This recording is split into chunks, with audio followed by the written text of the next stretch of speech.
किसी चीज को पाने के लिए यदि पूरी शिद्दत से कोशिश की जाए तो मानकर चलिए कि आपको कामयाब होने से कोई भी नहीं रोक सकता।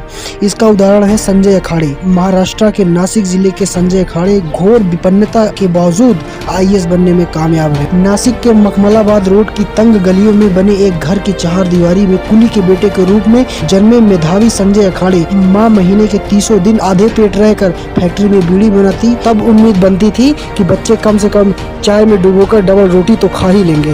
पिता का कोई कसूर नहीं, स्टेशन पर कुली का काम कर रहे व्यक्ति को आखिर मिलता ही क्या है। दूसरों के थैले और बोरियां उठाते उठाते वह यह भी भूल जाता कि उसके बच्चे आज भी भूखे पेट सोएंगे।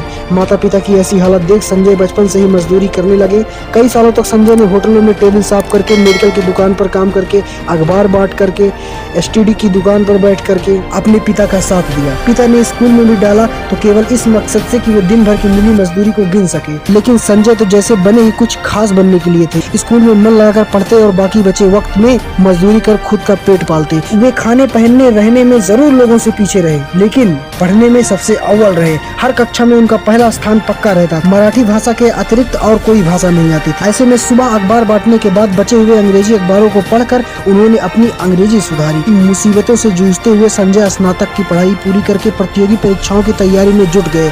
सारा दिन मजदूरी करने के बाद जो वक्त मिलता संजय उसका पूरा ईमानदारी के साथ पढ़ाई में इस्तेमाल करते। इसी दौरान संजय के मार्गदर्शक के रूप में पुणे के आईएएस अविनाश धर्माधिकारी मिले। उन्होंने संजय को न केवल हौसला बढ़ाया बल्कि कोचिंग भी कराई। संजय की मेहनत और अविनाश का मार्गदर्शन रंग लाया। इस साल की संघ लोक सेवा आयोग परीक्षा में सफल प्रत्याशियों की सूची में से एक नाम भी संजय का था। संजय को यह सफलता चौथे प्रयास में मिली। अब वे आईएएस बन चुके हैं। संजय कहते हैं कि हालात कितने भी बुरे हों, इसके बाद भी यदि आपकी दिल पावर मजबूत हो, आपको हर हाल में सफल होने की सनक हो, तो दुनिया की कोई भी ताकत आपको कामयाब का वर्ण करने से नहीं रोक सकती।